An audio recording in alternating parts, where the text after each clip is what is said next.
Party के कार्यकर्ताओं पे कुछ बाकी बचा ही नहीं है और 12 साल का ही रिटर्न गिफ्ट मिला है बीजेपी को। बीजेपी अगर कुंदरकी की तरह चुनाव लड़ती या बंगाल की तरह चुनाव लड़ती, बीजेपी फोर्स को लगा देती और जैसे चुनाव लड़ते हैं बीजेपी के लोग, तो बीजेपी की हार नहीं होती। ये आपको हमको समझने की बात है। उन्होंने बिना पुलिस प्रशासन को लगा के, बिना बेईमानी किए, बिना ईवीएम पे कुछ घोटाला किए देखना चाहते थे कि कितनी नाराजगी है उन्हें। इसलिए धोखे में मत रखो आप भी और ना हम धोखे में हैं।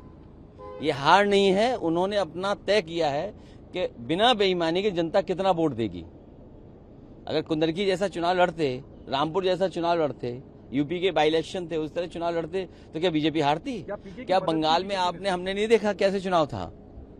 मैं सवाल मदद की सर बीजेपी ने नहीं देखिए, ये अपने शब्द मुझे मत कहिए। मैं आपसे कह रहा हूं कि बीजेपी को समझने की जरूरत है। बीजेपी ने बिल्कुल फेयर चुनाव कराया इस बार। पुलिस प्रशासन नहीं लगाया। जिस तरीके से उन्होंने कुंदरकी चुनाव में, मीरापुर के चुनाव में, रामपुर के बाई इलेक्शन के चुनाव में या अन्य जो बाई इलेक्शन यूपी के हुए थे, जो बेईमानी की थी वो नहीं की। और जिस तरह बंगाल में उन्होंने फोर्स लगाया था, वो फोर्स नहीं लगाया। क्या आपने फोर्स देखा? वैसे कुंदरकी जैसा फोर्स देखा आपने? तो समझ लो आप। तो वो चेक कर रहे थे कि कितनी जनता में नाराजगी है। जब आम चुनाव आएगा तो वो अपना फोर्स लगा देंगे। अरे दतिया की तो बतिया ही मत करो, बात ही मत करो आप। हमें खुशी है कि दतिया की जनता ने और समाजवादी कार्यकर्ताओं ने जिम्मेदारी से साथ दिया इंडिया गठबंधन का। नहीं, पार्टी के प्रदेश अध्यक्ष, उनसे बातचीत हुई और हमारी पार्टी का जो भी संगठन है मध्य प्रदेश का और झांसी का, क्योंकि रिश्तेदारियां हैं आपस में, विधानसभा में इधर उधर दोनों क्षेत्रों में एक दूसरे की रिश्तेदारियां हैं, तो जो मदद और सहयोग कर सकते थे हम लोगों ने किया। यहाँ पे जो प्रोटेस्ट देखा हमने जैन जी, तो वो कॉकरोच जनता पार्टी के साथ दिखी। बाकीपुर में एक थर्ड फोर्स प्रशांत किशोर के साथ। तो आपको लगता है कि जो ट्रेडिशनल पार्टीज हैं, सपा, कांग्रेस, ऑपोजिशन, इनके लिए एक चिंता का विषय है या नॉट अबाउट इट? मैं आपके लिए भी चिंता का सवाल है। मेन स्ट्रीम मीडिया को भी चिंता करनी चाहिए, सोचना चाहिए कि मेन स्ट्रीम मीडिया आपसे आगे चला गया। मेन स्ट्रीम मीडिया को चिंता करना चाहिए कि मेन स्ट्रीम मीडिया आगे चला गया।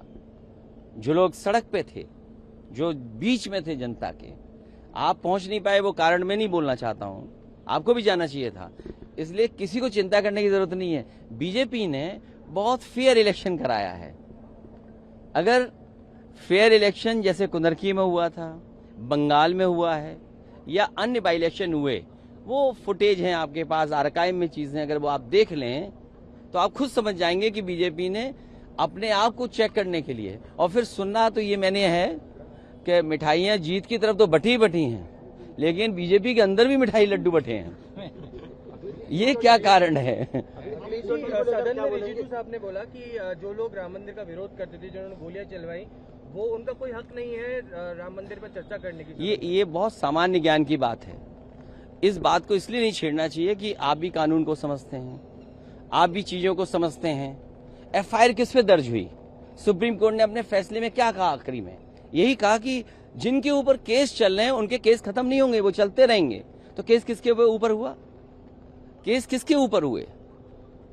आप सोचिए ना, केस किसके ऊपर हुए? बीजेपी के नेताओं के ऊपर केस हुए कि उन्होंने संविधान के खिलाफ, सुप्रीम कोर्ट के खिलाफ काम किया।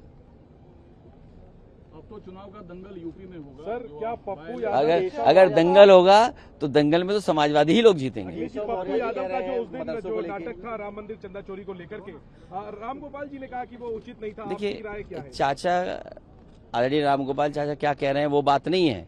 आप बीजेपी से क्यों नहीं पूछते हो कि हनुमान जी कहाँ नाच रहे थे?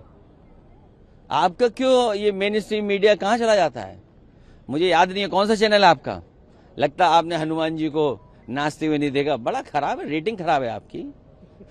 आपके व्यू ज्यादा नहीं आ रहे हैं। E20 को लेकर क्या कहेंगे? केजरीवाल जी तो सड़क पर उतर आए, लेकिन देखिए E20 में इतना ही कहना चाहता हूं, मैं सभी ऑटोमोबाइल कंपनियों से निवेदन करना चाहता हूं, आप गाड़ियां बेचने के लिए इतने बड़े बड़े ऐड देते हैं, इतना कुछ माइलेज के बारे में बताते हैं। E20 पेट्रोल जिन जिन गाड़ियों में पड़ रहा है, सभी ऑटोमोबाइल कंपनियां ऐड दें कि इससे माइलेज बढ़ गया है, मेंटेनेंस फ्री हो गई हैं और इससे कीमत भी कम हो गई है, चलने में भी आराम है। तो ये ऑटोमोबाइल कंपनियां ऐड क्यों नहीं दे रही हैं? और अगर ऑटोमोबाइल कंपनियां ऐड नहीं दे रही हैं, इसका मतलब ये है कि सरकार के साथ साथ मुनाफा वो भी कमा रहे हैं, कहीं ना कहीं स्पेयर पार्ट में मुनाफा कमा रहे हैं, या किसी और तरीके से ऑटोमोबाइल कंपनी भी अंदर ही अंदर हाथ मिलाए हुए हैं। जैसे अभी हम लोगों ने दान पात्र देखा, तो दान पात्र में ताला तो ऊपर है, लेकिन दान पात्र के नीचे सुरंग है। यहाँ पे आप लोग प्रोटेस्ट नहीं कर रहे ना? बहुत धन्यवाद। कौन है ये? कौन है ये? मदरसों को लेकर जो बोला है कि कौन है ये? ठीक है सर। यूपी चुनाव पे बोले नहीं, ये जो बाई इलेक्शन रिजल्ट है इसका रिफ्लेक्शन यूपी चुनाव पे क्या होगा? अरे मैं कहता हूँ कुंदरकी जैसा चुनाव करा देते, फोर्स लगा देते, पुलिस को सादा वर्दी पहन के बूथ में बैठा देते, चुनाव अपने आप अच्छा हो जाता। मैं कहूंगा अनफेयर इलेक्शन कराया बीजेपी ने, फेयर इलेक्शन कराया नहीं यूपी जैसा। Okay sir.